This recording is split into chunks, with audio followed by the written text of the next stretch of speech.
ਸ਼ਲੋਕ ਮਹਲਾ ਪਹਿਲਾ। ਵਿਸਮਾਦ ਨਾਦ ਵਿਸਮਾਦ ਵੇਦ, ਵਿਸਮਾਦ ਜੀ ਵਿਸਮਾਦ ਭੇਦ। ਵਿਸਮਾਦ ਰੂਪ ਵਿਸਮਾਦ ਰੰਗ, ਵਿਸਮਾਦ ਨਾ ਗਏ ਫਿਰੇ ਜਨ। ਵਿਸਮਾਦ ਪਾਉਣ ਵਿਸਮਾਦ ਪਾਣੀ, ਵਿਸਮਾਦ ਅਗਨੀ ਖੇਡੇ ਵਿਡਾਣੀ। ਵਿਸਮਾਦ ਧਰਤੀ ਵਿਸਮਾਦ ਖਾਣੀ, ਵਿਸਮਾਦ ਸਾਧ ਲਗੇ ਪ੍ਰਾਣੀ। ਵਿਸਮਾਦ ਸੰਜੋਗ ਵਿਸਮਾਦ ਵਿੰਜੋਗ, ਵਿਸਮਾਦ ਭੁਖ ਵਿਸਮਾਦ ਭੋਗ। ਵਿਸਮਾਦ ਸਿਫਤ ਵਿਸਮਾਦ ਸਾਲਾਮ, ਵਿਸਮਾਦ ਉਛੜ ਵਿਸਮਾਦ ਰਾਮ। ਵਿਸਮਾਦ ਨੇੜੇ ਵਿਸਮਾਦ ਦੂਰ, ਵਿਸਮਾਦ ਵੇਖੈ ਹਾਜ਼ਰਾ ਹਜੂਰ। ਵੇਖ ਵਿਡਾਣੇ ਰਿਹਾ ਵਿਸਮਾਦੇ, ਨਾਨਕ ਬੁਝਣਾ ਪੂਰੇ ਭਾਗੇ। ਵੇਖ ਵਿਡਾਣ ਰਿਹਾ ਵਿਸਮਾਦੇ, ਨਾਨਕ ਬੁਝਣਾ ਪੂਰੇ ਭਾਗੇ। ਵਿਸਮਾਦ ਇੱਕ ਉਹ ਅਵਸਥਾ ਜਿੱਥੇ ਮਨੁੱਖ ਦੀ ਸੋਚ ਸ਼ਕਤੀ ਸ਼ਿਥਲ ਹੋ ਜਾਏ, ਅੱਗੋਂ ਸੋਚ ਨਾ ਸਕੇ। ਐਸੀ ਹਾਲਤ ਵਿੱਚ ਜੋ ਅਵਸਥਾ ਬਣਦੀ ਹੈ ਉਹਨੂੰ ਅਚਰਜਤਾ ਵਿਸਮਾਦ ਰਹੱਸਮੈ ਵਿਸਮੈ ਕਰਕੇ ਕਹਿੰਦੇ ਨੇ। ਆਸਾ ਦੀ ਵਾਰ ਦੀ ਜੋ ਇਹ ਤੀਸਰੀ ਪੌੜੀ ਹੈ, ਇਸ ਦੇ ਨਾਲ ਜੋ ਪਹਿਲੇ ਪਾਤਸ਼ਾਹ ਜੀ ਦੇ ਇਹ ਦੋ ਸ਼ਲੋਕ ਨੇ, ਇਹਦੇ 'ਚ ਕਾਦਰ ਦੀ ਤਰਫੋਂ ਵਰਤੀ ਹੈ ਜਿਹੜੀ ਕੁਦਰਤ ਤੇ ਕੁਦਰਤ ਦੇ ਜੋ ਵਿਸਮਾਦਤਾ ਹੈ, ਉਸ ਦਾ ਸਾਹਿਬ ਸ਼੍ਰੀ ਗੁਰੂ ਨਾਨਕ ਦੇਵ ਜੀ ਮਹਾਰਾਜ ਜ਼ਿਕਰ ਕਰਦੇ ਨੇ। ਅਜੋਕੇ ਸਮੇਂ 'ਚ ਵਿਸਮਾਦ ਮਨੁੱਖ ਦੀ ਜ਼ਿੰਦਗੀ 'ਚ ਖਤਮ ਹੁੰਦਾ ਜਾ ਰਿਹਾ ਹੈ, ਕਿਉਂਕਿ ਮਨੁੱਖ ਜਦ ਹੰਕਾਰੀ ਹੋ ਜਾਏ ਤਾਂ ਉਹ ਕਹਿ ਦਿੰਦਾ ਹੈ ਮੈਂ ਸਭ ਕੁਝ ਜਾਣਦਾ। ਜੈਸੇ ਇਹ ਦਾਵਾ ਹੋਵੇ ਕਿ ਮੈਂ ਸਭ ਕੁਝ ਜਾਣਦਾ, ਉੱਥੇ ਵਿਸਮਾਦ ਦਾ ਜਨਮ ਨਹੀਂ ਆਉਂਦਾ, ਉੱਥੇ ਰਹਿਸ ਦਾ ਜਨਮ ਨਹੀਂ ਆਉਂਦਾ, ਉੱਥੇ ਅਚਰਜਤਾ ਪੈਦਾ ਨਹੀਂ ਹੁੰਦੀ। ਹੈਰਾਨ ਕੁਨ ਅਵਸਥਾ ਉੱਥੇ ਬਣਦੀ ਹੈ ਜਦ ਐਸਾ ਮਨੁੱਖ ਸੋਚੇ ਤੇ ਉਸਦੇ ਕੋਲ ਬਾਰੀਕ ਬੁੱਧ ਹੋਵੇ ਕਿ ਮੈਂ ਜੋ ਕੁਝ ਵੇਖਿਆ ਹੈ ਪੂਰਾ ਨਹੀਂ ਵੇਖਿਆ, ਮੈਂ ਜੋ ਕੁਝ ਸੁਣਿਆ ਹੈ ਪੂਰਾ ਨਹੀਂ ਸੁਣਿਆ, ਮੈਂ ਜੋ ਕੁਝ ਸੋਚਿਆ ਹੈ ਪੂਰਾ ਨਹੀਂ ਸੋਚਿਆ, ਮੈਂ ਜਿਤਨਾ ਗਵਨ ਕੀਤਾ ਹੈ ਫਿਰ ਵੀ ਮੈਂ ਪੂਰਾ ਗਵਨ ਨਹੀਂ ਕੀਤਾ। ਮੈਨੂੰ ਜੋ ਕੁਝ ਦਿਖਾਈ ਦੇ ਰਿਹਾ ਹੈ ਇਹ ਇਤਨਾ ਹੀ ਨਹੀਂ, ਇਹ ਹੋਰ ਵੀ ਹੈ, ਇਹ ਹੋਰ ਵੀ ਹੈ। ਐਸੀ ਬੁੱਧੀ ਲਈ ਵਿਨਮਰਤਾ ਚਾਹੀਦੀ ਹੈ, ਨਿਰਮਾਣਤਾ ਚਾਹੀਦੀ ਹੈ। ਕਹਿੰਦੇ ਨੇ ਇੱਕ ਬੱਚਾ ਰਹੱਸ ਦੇ 'ਚ ਜੀਵਦਾ ਹੈ, ਇੱਕ ਕਵੀ ਰਹੱਸ ਦੇ 'ਚ ਜੀਵਦਾ ਹੈ, ਇੱਕ ਸੰਤ ਰਹੱਸ ਦੇ 'ਚ ਜੀਵਦਾ ਹੈ। ਇਹਨਾਂ ਤਿੰਨਾਂ ਤੋਂ ਇਲਾਵਾ ਮਨੁੱਖ ਦੀ ਜ਼ਿੰਦਗੀ ਦੇ 'ਚ ਅਚਰਜਤਾ ਵਿਸਮਾਦ ਹੈਰਾਨ ਕੁਨ ਅਵਸਥਾ ਦੇਖਣੀ ਬਹੁਤ ਔਖੀ ਹੈ। ਕਿਉਂ ਕਿ ਇਹਨਾਂ ਤੋਂ ਬਿਨਾਂ ਜੋ ਜੀਵਨ ਹੈ ਉਹ ਅਹੰਕਾਰੀ ਹੈ, ਤੇ ਅਹੰਕਾਰੀ ਦੀ ਜ਼ਿੰਦਗੀ 'ਚ ਵਿਸਮਾਦ ਨਹੀਂ ਆਉਂਦਾ। ਬੱਚਾ ਵਿਨਿਮਰ ਹੈ, ਜੋ ਕੁਝ ਨਹੀਂ ਜਾਣਦਾ ਉਹਦੇ ਬਾਰੇ ਉਸਦਾ ਜਾਣਕਾਰੀ ਦਾ ਦਾਵਾ ਨਹੀਂ ਹੈ, ਉਹਦੇ ਬਾਰੇ ਉਸਦਾ ਪ੍ਰਗਟਾਵਾ ਨਹੀਂ ਕਿ ਮੈਂ ਜਾਣਦਾ। ਇਸ ਵਾਸਤੇ ਬੱਚਾ ਉੜਦੀਆਂ ਹੋਈਆਂ ਤਿਤਲੀਆਂ ਨੂੰ ਵੇਖ ਕੇ ਵੀ ਵਿਸਮਾਦ ਵਿੱਚ ਲੀਨ ਹੋ ਜਾਂਦਾ ਹੈ। ਬੱਚਾ ਖਿੜੇ ਹੋਏ ਫੁੱਲਾਂ ਨੂੰ ਵੇਖ ਕੇ ਵੀ ਸੋਚਣ ਤੇ ਮਜਬੂਰ ਹੋ ਜਾਂਦਾ ਹੈ ਕਿ ਧਰਤੀ ਦੇ ਚੋਂ ਇਹ ਕੈਸਾ ਸੁਹੱਪਣ, ਧਰਤੀ ਦੇ ਚੋਂ ਇਹ ਕੈਸਾ ਨੂਰ। ਇੱਕ ਬੱਚਾ ਤੇ ਸੂਰਜ ਨੂੰ ਵੇਖ ਕੇ ਵੀ ਹੈਰਾਨ ਹੋ ਜਾਂਦਾ ਹੈ। ਔਰ ਇਸ ਤਰ੍ਹਾਂ ਦੀ ਥੋੜੀ ਜਿਹੀ ਵੀ ਬੁੱਧ ਰੱਖਣ ਵਾਲਾ ਮਾਸੂਮ ਬੱਚਾ ਜਦ ਰਾਤ ਨੂੰ ਚੰਦਰਮਾ ਨੂੰ ਵੇਖਦਾ ਹੈ, ਚਮਕਦੇ ਉਹਨੂੰ ਰਹੱਸ ਨਾਲ ਭਰ ਜਾਂਦਾ ਹੈ, ਵਿਸਮਾਦ ਨਾਲ ਭਰ ਜਾਂਦਾ ਹੈ। ਲੇਕਿਨ ਇਹ ਵਿਸਮਾਦ ਬੱਚੇ ਦੀ ਅਬੋਧ ਅਵਸਥਾ ਤੇ ਖੜਾ ਹੈ, ਅਚੇਤ ਅਵਸਥਾ ਤੇ ਖੜਾ ਹੈ। ਇੱਕ ਹੋਰ ਵਿਸਮਾਦ ਹੈ ਜੋ ਕਵੀ ਕੋਲ ਹੈ, ਸ਼ਾਇਰ ਕੋਲ ਹੈ। ਔਰ ਜਿੱਥੇ ਵਿਸਮਾਦ ਨਹੀਂ, ਸ਼ਾਇਰੀ ਦਾ ਜਨਮ ਵੀ ਨਹੀਂ ਹੁੰਦਾ। आम मनोविग्यानी का कहना है कि रहस्यमयी अवस्था तो ही कविता का जन्म है, शायरी का जन्म है। ते जिस शायरी का, जिस कविता दो रहस्यमयी विस्मादमयी अवस्था तो उत्पत्ति नहीं हुई, जन्म नहीं होया, दरअसल वो कविता कविता ही नहीं, वो शायरी शायरी ही नहीं। विस्माद जिथे मनुख हैरान हो जाए, विस्म हो जाए, रहस्य की दुनिया विच खो जाए, इसलिए तीक्ष्ण बुद्ध चाहिए। तो कवि का विस्माद अबोध अवस्था ते नहीं खड़ा, सुबोध अवस्था ते खड़ा है, लेकिन खड़ा है हिरदे दे तल ते। इस वास्ते कवि कोल रहस्य दा थोड़ा जिहा रस भी है, कवि कोल विस्माद दा थोड़ा जिहा रहस्य रस भी है, जद के ये रस बच्चे कोल नहीं है। हैरान कुन अवस्था जरूर है, लेकिन ये रस नहीं है। विस्माद दे फिर जींदे ने संत, ये तीसरी कोटि च आ जाते हैं, और ये तीसरी कोटि शिखर है, सिरमौर है, उच्चता है। ये अपनी आत्मा दे तल ते जींदे ने, ते आत्मा दे चों जो कुछ भी चारों पासे अंकुरित होया है और होंदा रहंदा है, इनू वेख वेख के वो विस्माद होंदे ने, इसनू वेख वेख के वो रस लेंदे ने। ऐसा जगत दे जो कुछ अंकुरित होंदा है उस परम आत्मा तो उन्होंने वेख वेख के गुरु नानक देव जी महाराज कहते ने, मैं विस्माद दे चला गया, वेख विडान रिहा विस्माद नानक बुझन पूरे भाग। साहिब कहते ने, मैं ये विडान ये कौतक वेख के विस्माद हो गया।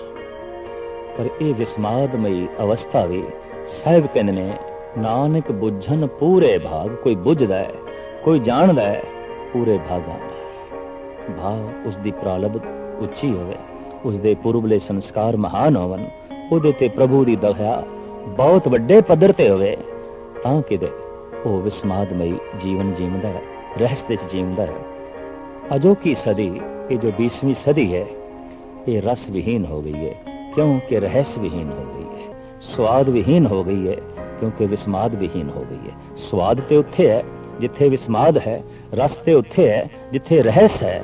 रहस्य खो गया, रस खो गया, विस्माद खो गया, स्वाद खो गया।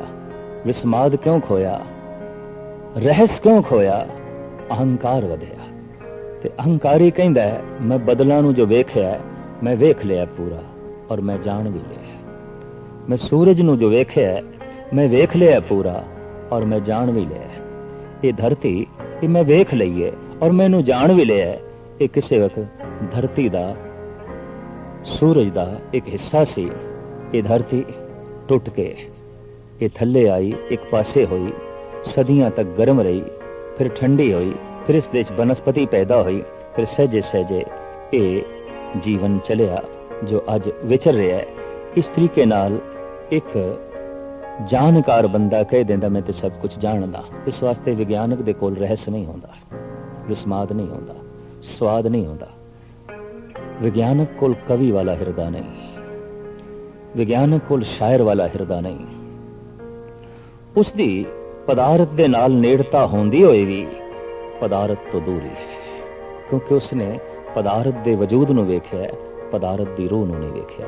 संसार दे आकार नूं वेखिया है, उन्हें इस दी बुनियाद नूं नहीं वेखिया, उसने इस दे नूर नूं नहीं वेखिया। तो साहिब श्री गुरु नानक देव जी महाराज दा फरमान, मैं वेखदा और वेख वेख के विस्माद हो रहे हैं, रहस्य विच खो गए हैं। की कुछ वेख रहे हैं और किन्ना पसारा है। इस श्लोक दे गिनती दे मुताबिक गुरु नानक देव जी महाराज दसदे जा रहे ने, विस्माद नाद, विस्माद वेद। प्रथम ते मेरे लिए जो आवाज है, जो मेरे कान सुनते ने, इन्हें सुन सुन के मैं विस्माद दे चला जाना। असी भी सुनते हैं, बदलों की गर्जन सुनते हैं, कोयलों की कूकू सुनते हैं, मनुखों के बोल सुनते हैं, सागर का गर्जन सुनते हैं, पवन की छाछां सुनते हैं, चिड़ियां का चहचहाना सुनते हैं, संगीत सुनते हैं, गीत सुनते हैं, पर विस्माद नहीं, रहस्य नहीं। कारण असी नाद दी खलड़ी वेखते हैं, रूह नहीं वेखते, उपरों ही सुनते हैं। ये जितनियां आवाज़ां ने जो शब्द, जो आवाज, जो स्वर, जो धुनी साडे कंन विच पै रही है, गुरु नानक देव जी महाराज ते इंज कहंदे ने, जो बोलत है मृग मीन पंखेरू, सो बिन हर जापत है नहीं होर। मेरे लिए ते हे परमात्मा तू ही बोल रहे हैं, किधरे सागर दे गर्जन दे च, किधरे पवन दी शां दे च, किधरे मनुखां दी भाषा दे च, किधरे बंदियां दी बोली दे च, किधरे पंछियां दे चहचहाण दे च। ये आवाज सब तेरी है, ये धुन सब तेरी है। जेता रूप काया तेरी, ये जितना आकार मैनू दिखाई दे रहा है, ये तेरी काया है, ये तेरा वजूद है। और इस वजूद दे चों जो कुछ भी प्रगट हो रहा है, ये तू ही है।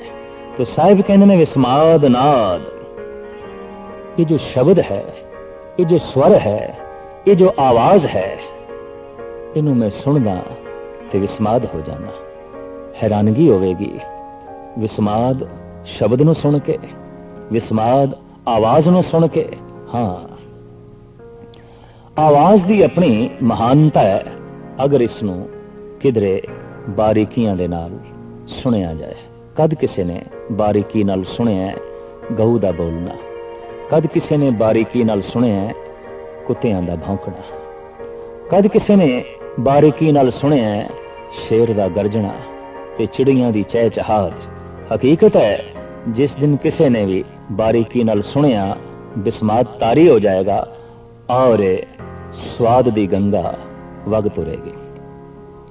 बारीकी नाल ये चारों पासे उमड़दे हुए बोल सुने, आवाजां सुनिया, स्वर ध्वनि नूं सुनिया, तां रहस दी दुनिया चों बंदा खो के रस दी दुनिया विच लीन हो जाएगा, आनंद माणेगा, परम रस। तो साहिब कहंदे ने विस्माद नाद, विस्माद वेद विद्या ज्ञान, अनंत प्रकार दा ज्ञान। साडे देश विच 64 प्रकार दी विद्या मनी गई है, लेकिन इसनूं फिर भी थोड़ा जिहा तकसीम करिए तां पदार्थ दा ज्ञान, कला दा ज्ञान, आत्मा दा ज्ञान, इंज 3 तरह के ज्ञान विच 64 तरह की विद्या आउंदी है। ते साहिब कहंदे ने जिहड़ी विद्या है, ये जिहड़ा ज्ञान है, इनू भी मैं महसूस जद करदा हां ते विस्माद दे चला जाना। ज्ञान, सूझ, समझ, ये विद्या, विद्या नू पढ़दे होया जिहड़ा विद्यार्थी विस्माद दे चला जाए, वो संत है। ज्ञान हासिल करदियां करदियां जो विद्यार्थी, जो शागिर्द रहस दी दुनिया विच खो जाए, वो रस दी दुनिया विच लीन होके संत दा रुतबा हासिल कर लैंदा है, भगत दा रुतबा हासिल कर लैंदा है। तो साहिब कहंदे ने मैं इस विद्या नू महसूस करके, चारों पासे बिखरे हुए ज्ञान नू महसूस करके विस्माद हो जाना। और ज्ञान हर एक चीज दे छुपया होया है, लैण दी समर्था होवे। दरखत दा एक निक्का जिहा पत्ता भी अपने विच बहुत कुछ छुपाई बैठा है, जे असीं उसनूं जानना चाहिए। रेत दा एक निक्का जिहा जरा अपने विच बहुत कुछ समेट के बैठा है, जे असीं खोलना चाहिए। सागर, सूरज दी किरण, चंद्रमा, मनुख, वनस्पति, पशु, पंखी, हर एक ज्ञान दे सागर ने। चारों पासे ज्ञान दा उमड़िया होया सागर है। मनुख अगर यतन करे तो इस सागर दे चों कुछ एक अमृत दे घुट पान करके रहस दी दुनिया विच खो सकदा है, रस दा आनंद मान सकदा है। तो साहिब कहंदे ने मैं जद विद्या नूं महसूस करदा जो चारों पासे बिखरी पई है, ज्ञान नूं महसूस करदा जो जर्रे जर्रे विच मौजूद है, तां मैं विस्माद हो जांदा। विस्माद जी, विस्माद भेद। फिर मैं वेखदा जीवां नूं और जीवां दे भेद नूं, मैं ते विस्माद हो जाना।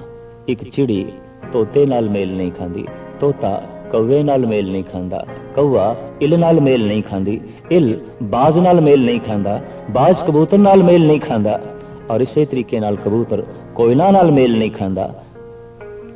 सिर्फ है आकार दा भेद नहीं है, और भी बारीक भेद है। सारे कुत्ते भी एक जैसे नहीं ने, सारे शेर भी एक जैसे शेर नहीं ने, सारियां बकरियां भी एक जैसियां बकरियां नहीं ने, सारियां भेड़ां भी एक जैसियां भेड़ां नहीं ने और सारे मनुख भी एक जैसे मनुख नहीं ने, सारे दरख्त भी एक जैसे दरख्त नहीं ने। साहिब कहंदे ने जद मैं जीवां नूं वेखदा जो बनस्पति दे च ने, पशु पंखियां दे च ने, कीड़े मकोड़ियां दे च ने, ते फिर मैं इन्हां दे भेद वेखदा। बड़ी दूरी है, आपस दे च कोई मेल ही नहीं। बकरी दा की मेल है गऊ नाल, ते गऊ दा की मेल है शेर दे नाल, ते शेर दा की मेल हो सकदा है हाथी नाल, ते हाथी दा की मेल हो सकदा है घोड़ियां नाल।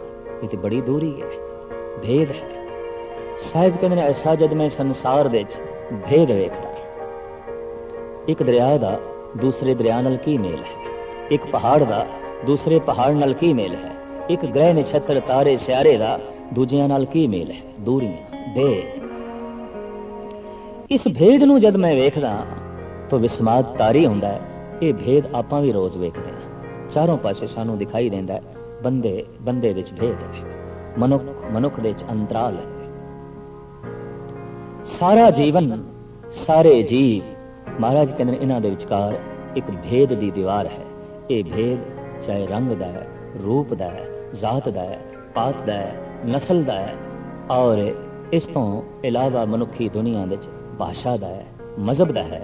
गरज के हर जीवां दे भेद है। रेशम दे कीड़े बिष्टा दे कीड़े जैसे नहीं है, बड़ा भेद है। जबकि रेशम दा कीड़ा भी कीड़ा है, बिष्टा दा कीड़ा भी कीड़ा है, पर बहुत वड्डा भेद है, बहुत वड्डी आपस दे खड़ी दीवार है। इसी तरीके नाल मनुखां दे तल ते भेद है। तो सतगुरु देव जी महाराज कहंदे ने विस्माद जी, विस्माद भेद, विस्माद रूप, विस्माद रंग। फिर मैं रूप वेखदा, चारों पासे बिखरिया होया, पंछियां दा रूप, मनुखां दा रूप, पशुआं दा रूप, ते फिर इहदे ते चढ़िया होया मैं रंग वेखदा। कोई किसे रंग दा, कोई किसे रंग दा, ते किसे नूं ते कई कई रंग दे दिते। एक एक मच्छी दे कई कई रंग देखण नूं मिलदे ने, एक एक पक्षी दे कई कई रंग देखण नूं मिलदे ने। और मनुख अगर थोड़ा जिहा भी धार्मिक है ते बारीक बुद्ध रखदा है, विस्माद तारी होए बिना रह नहीं सकेगा।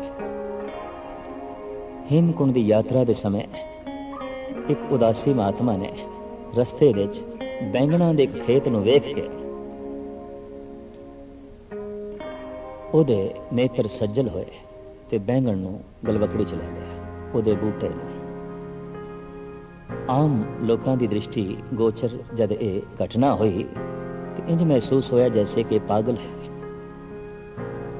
ਲੇਕਿਨ ਨਹੀਂ, ਉਹਦੀ ਰਸਨਾ ਤੋਂ ਬੋਲ ਨਿਕਲ ਰਹੇ ਸਨ। ਬਲ ਬਲ ਜਾਉ ਸ਼ਾਮ ਸੁੰਦਰ ਕੇ ਅਕਥ ਕਥਾ ਜਾਂ ਕੀ ਬਾਤ ਸੁਣੀ। हे ਅਕਥ ਪ੍ਰਭੂ, हे श्याम सुंदर, अज तो इस बैंगण विच बड़ा सोहना मुखड़ा दिखाया है। श्याम रंग भी कितना सुंदर हो सकता है, श्याम रंग भी कितना प्रभावित कर सकता है, श्याम रंग भी कितना मन नूं अंदोलित कर सकता है। हे प्रभु, ये तू बैंगणा दे राही दिखाना सी मैनूं। रोज वेखदे हां बैंगण, लेकिन बैंगण विच श्याम सुंदर दे दर्शन कित्थे? इसलिए एक बारीक बुद्ध चाहिदी है, इसलिए कवि दा हिरदा चाहिदा है, इसलिए संत दी आत्मा चाहिए। फिर ते बैंगण भी परमात्मा जैसे दिखाई देंगे, कि जे ये बुद्ध नहीं तो हो सकता है परमात्मा भी बैंगणा जैसे ही दिखाई देवे। कुछ भी नहीं, कुछ भी नहीं। तो सतगुरुदेव जी महाराज कहते हैं विस्माद रूप, विस्माद रंग। मैं रूप वेखदा, जिथे तक वेखदा ते फिर उन्हां दा रंग वेखदा। हे मेरे अकाल पुरख, विस्माद मेरे ते तारी हो जाता है, मैं ते रहस्य दी दुनिया विच खो जाना। फिर अगां चल के साहिब कहते विस्माद नांगे फिरे जंत। हे अकाल पुरख, मैं हैरान हो जाना कि मनुख कपड़े पहनते ने, पशु कपड़े नहीं पहनते, पक्षी कपड़े ही नहीं पहनते, नगन घूमते पे ने, ते उन्हां नूं अपनी नगनता दा कोई बोध भी नहीं है, नगनता ते कोई शर्मसारी भी नहीं है, नगनता दा कोई एहसास भी नहीं है। जबकि असी रोज ये नंगे पशु वेखते हैं, कदी विस्माद तारी नहीं होया। बारीक बुद्ध चाहिए। तो साहिब श्री गुरु नानक देव जी महाराज दा फरमान, विस्माद नांगे फिरे जन, विस्माद पाऊं, विस्माद पानी, विस्माद अग्नि खेडे विडाणी। साहिब कहंदे ने वगदी हुई पौण नूं वेख के मैं विस्माद दी दुनिया विच खो जाना। इस नूं महान कवि सूरबीर संत गुरु गोबिंद सिंह जी महाराज अकाल उस्तत विच इंज बयान करते ने, कहूँ पवन होए के बहे बेग ऐसे, कहे मोह न आवे कथों ताहे कैसे। हे प्रभु, किधरे तू पवन बन के जद मैनू स्पर्श करके लंघ जाना है, जद मैनू छू करके लंघ जाना है, तो ये छूना मैनू बहुत वड्डा सुख दे जाता है। गर्मी है, पसीना आ रहा है, ते पवन छू के लंघ गई है।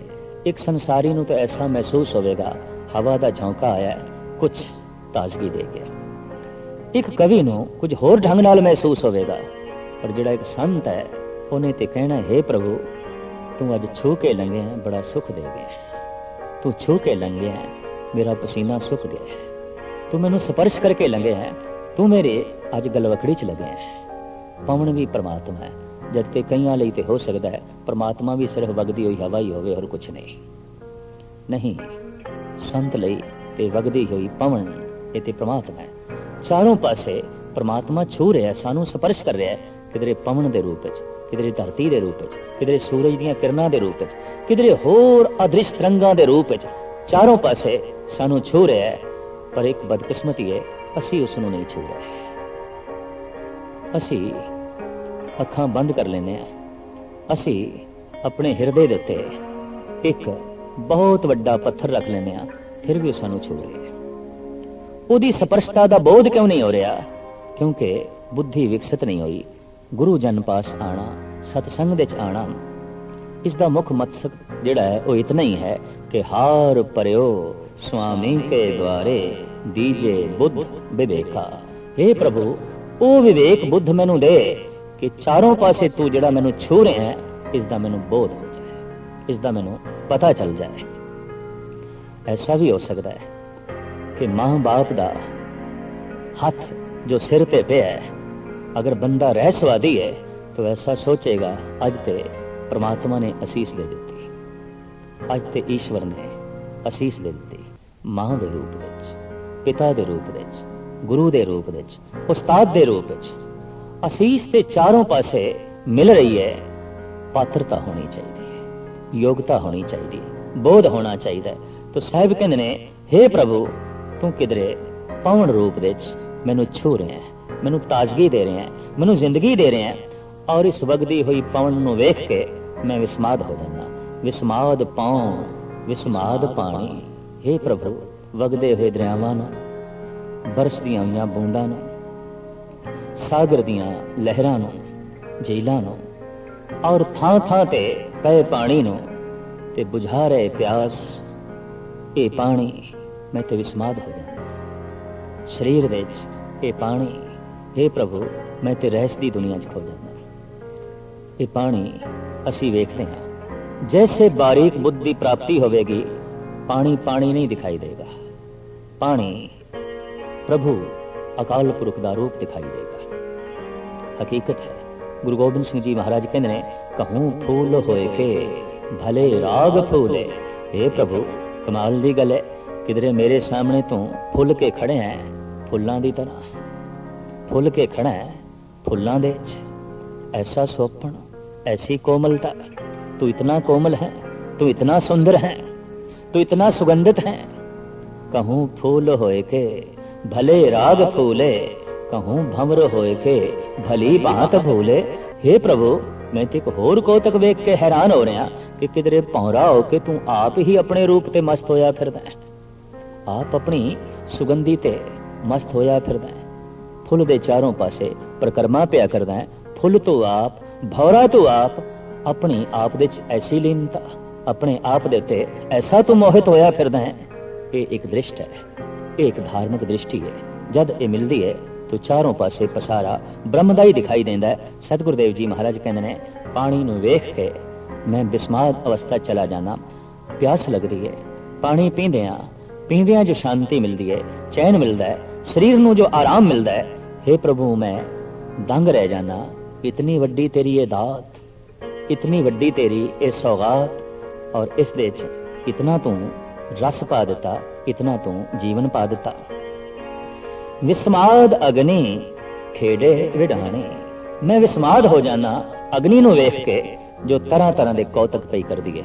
किधरे बड़वा अगन, किधरे दावा अगन, किधरे जठर अगन।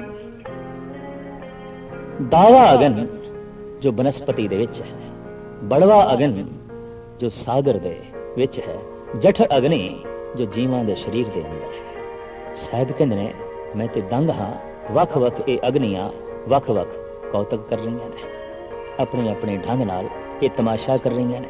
और इन्हां दा तमाशा मैं रोज पिया वेखदा। किधरे बड़वा अगन सागर नूं अंदोलित करके उन्होंने बदलों का रूप दे देंदी है। किधरे दावा अग्नि बनस्पति दे चों प्रगट होके तरह तरह के होर कौतक कर दिए, ते किधरे शरीरां दे जठर अग्नि पाचन शक्ति का काम कर दिए, जीवन देण का काम कर दिए। अग्नि दे ऐसे कौतक ते जीवन देण दे वसीले वेख के हे प्रभु मैं ते विस्माद दी दुनिया दे खो जाना। विस्माद अग्नि खेडे विडाणी, विस्माद धरती विस्माद पानी। साहिब कहते ने मैं विस्मादमई अवस्था चला जाना धरती दे कौतक वेख के, धरती दी होंद नूं वेख के, इहदी कृत कर्म नूं वेख के। ते इस धरती दे उत्ते जो अनेकां खाणियां ने, अंडज जेरज सेतज उत्पुज, जो अंडियां तो पैदा हो रहे हैं, जेर तो पैदा हो रहे हैं, पसीने तो पैदा हो रहे हैं, उत्पुज खाणिए जो बनस्पति है, इन्हां खाणियां नूं वेख के भी मैं विस्मादमई अवस्था दे चला जाना। विस्माद साध लगे प्राणी, हे अकाल पुरख जीवां नूं जद स्वाद दे च लीन मैं देखदा ते स्वादां दे च ग्रसे होए मैं देखदा, मैं ते इत्थे भी विस्माद हो जाना। हर जीव किसे न किसे रस दे पिछे दौड़ रहा है, ते हर जीव दे अंदर कोई ना कोई रस जिहड़ा है वो प्रधान है। विस्माद साध लगे प्राणी, विस्माद संजोग विस्माद विजोग। हे प्रभु जीवां दा संजोग ते जीवां दा विजोग। मनुख दा ही संजोग नहीं, मनुख दा पशुआं नाल भी संजोग है। घर दे जो गऊ है पालतू, उस नाल भी कोई साडा पूर्वला संजोग है। घर दे जो कुत्ते ने उन्हां नाल भी साडा कोई संजोग है पूर्वला। घर दे जो बूटे ने फुल्लां दे चाहे फल्लां दे, इन्हां नाल भी साडा कोई पूर्वला संजोग है। मनुख नाल जो मेल, मनुख दा जो बनस्पति नाल मेल, जिहड़ी बनस्पति ज्यादा अंदोलित करे उस नाल कोई साडा संबंध है। जिहड़े पशु ज्यादा अंदोलित करन, ज्यादा कशिश दा बायस बनन, उन्हां पशुआं नाल साडा कोई संबंध रह गया है। और इसे तरीके नाल जिहड़ा मनुख ज्यादा प्रभावित करे ते जिसदी चाहत बहुत ज्यादा पैदा होवे, उस नाल कोई संजोग साडा पूर्वला भी है। तो सतगुरुदेव जी महाराज कहते हैं जीवां दे तरह तरह दे मैं संजोग वेखदा, वेख के हैरान हो जाना। ते संजोग दे नाल जुड़िया होया विजोग वेखदा, विछोड़ा वेखदा, मिलना है ते फिर विछड़ना है। ये भी मैनू विस्मादमई अवस्था दे च लै जांदा है। विस्माद भुख, विस्माद भोग, जीवां नू जो भुख लगदी है ये वेख के भी मैं हैरान हो जाना। ते भुख लगे मनुख जद भोग दे च लीन होंदे ने, रस दे च लीन होंदे ने, तां उस भुख नू वेख के ते भोग नू वेख के हे प्रभु मैं ते समाधि लीन हो जाना। विस्माद सिफत, विस्माद साला, तेरी जिहड़ी सिफत और सलाह है उस दे जो रस है ते आनंद है, हे प्रभु ये वेख के भी मैं विस्माद हो जाना। विस्माद उजड़ विस्माद राह, तरह तरह दी उजाड़ ते रस्ते, भटकना ते मार्ग ते चलना, चाहे ये भटकना जमीन ते होवे ते चाहे चलना जमीन ते होवे ते चाहे ये भटकना सुरत दा होवे ते सही ढंग नाल चलना मनुख दी सुरत दा होवे। साहिब कहंदे इस भटकने नूं वेख के, उस उजड़ नूं वेख के, उजाड़ नूं वेख के ते रस्तियां नूं वेख के ये भी मैं विस्मादमई अवस्था दे च लीन हो जाना। वेख विडाण रहा विस्माद, नानक बुझण पूरे भाग। मैं इस विस्माद नूं वेख के आनंदमई अवस्था दे च लीन होके